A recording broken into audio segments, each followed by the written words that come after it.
السلام عليكم ورحمة الله وبركاته.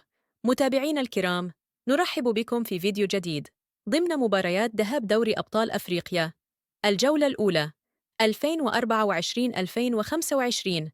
قبل أن نبدأ في التفاصيل وموعد المباراة والقنوات الناقلة، ادعمونا بلايك للفيديو والاشتراك في القناة، والصلاة والسلام على النبي المصطفى صلى الله عليه وسلم. يستضيف تيبي مازيمبي نظيره مولودية الجزائر على ملعب تيبي مازيمبي يوم الثلاثاء 26 من نوفمبر 2024. موعد المباراة سيكون في تمام الساعة 2 مساء بتوقيت تونس، الجزائر والمغرب، الساعة 3 مساء بتوقيت فرنسا، إسبانيا، إيطاليا، ليبيا، الساعة 4 مساء بتوقيت مصر، السعودية، العراق، الأردن. وسيتم نقل المباراة على قناة بي إن سبورت القطرية الأولى. إذا كنت ترى هذا الفيديو مفيداً لك، لا تنسى وضع لايك. ما هي توقعاتكم لنتيجة المباراة؟ شاركونا آراءكم في التعليقات أسفل الفيديو.